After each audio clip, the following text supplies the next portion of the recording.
விசுவாசிக்கிறவர்கள் பிழைப்பார்கள். அல்லேலூயா. விசுவாசிக்கிறவர்கள் பிழைப்பார்கள். யோவான் 11வது அதிகாரம் 25வது வசனம், இயேசு அவளை நோக்கி, நானே உயிர்த்தெழுதலும் ஜீவனுமாயிருக்கிறேன். என்னை விசுவாசிக்கிறவன் மரித்தாலும் பிழைப்பான். ஆமே. என்னை விசுவாசிக்கிறவன் மரித்தாலும் பிழைப்பான். அங்க போறாரு, மாத்தா மரியாள் வீட்டுக்கு போறாரு. நானே உயிர்த்தெழுதலும் ஜீவனுமாய் இருக்கிறேன். நம்ம தேவன் உயிர்த்தெழுந்த தேவன், ஜீவனுள்ள தேவன், நம்மளை பார்த்து கொண்டிருக்கிற தேவன். நம்ம தேவன் கண்ணிருந்தும் நம்மளை பார்த்து கொண்டிருக்கிறார். அவர் காதுகளிலிருந்து நமக்கு கேட்டு கொண்டிருக்கிறார். அவர் எல்லாவற்றையும் பார்த்து கொண்டிருக்கிற தேவனா இருக்கிறார். ஆமென். அல்லேலூயா. அந்த தேவன் நம்மோடு கூட இருக்கிறது. என்னை விசுவாசிக்கிறவன் மரித்தாலும் பிழைப்பான். சோ அங்க போறாரு, லாசருடைய கல்லறை கிட்ட போறாரு.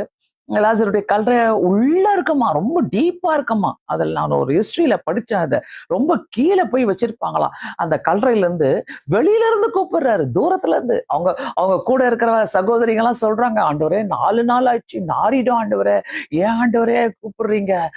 எப்படிங்க, யாருங்க அந்த பாடியை கழுவா? இறந்துட்டாலே பாடியை கழுவாங்க பார்த்தீங்களா? கொண்டு போய் கழுவிட்டு 24 ஹவர்ஸ்க்குள்ள பாடி எதுவுமே புதைக்கணும்னு சொல்லுவாங்க. ஸ்மெல் வந்துடும், அதனால புதைச்சிடணும்னு சொல்லுவாங்க. இந்த இடத்துல 4 நாள் கழிச்சுங்க அவன் எழுந்துச்சு, அந்த சீலெல்லாம் அவன் மேல சுற்றி கிடந்த சீலைகளை அவுத்து போட்டுட்டு அவன் வெளியே வர்றாங்க.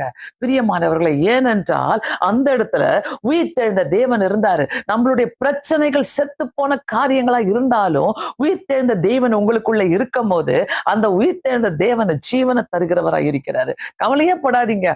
ஆண்டவரை விசுவாசிக்கிறதா நம்மளுக்கு ஒரு பெரிய பொறுப்பாரு.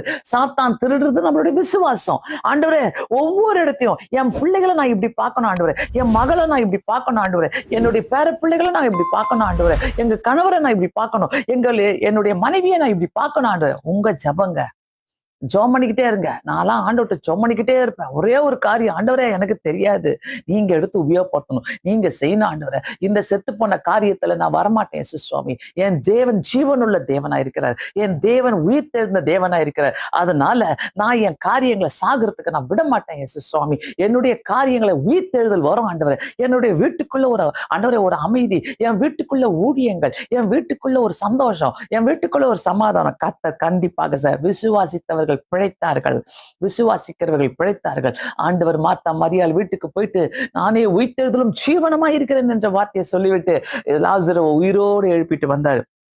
5வது காரியம், விசுவாசிக்கிறவர்கள் செய்வார்கள். என்ன செய்வார்கள்? யோவான் 14வது அதிகாரம் 12வது வசனத்துல பார்க்கிறோம். யோவான் 14வது அதிகாரம் 12வது வசனம், என்னை விசுவாசிக்கிறவர்கள் நான் செய்கிற கிரியைகளை தானும் செய்வான், இவைகளை பார்க்கிறோம் பெரிய கிரியைகளை செய்வான். ஆமென்.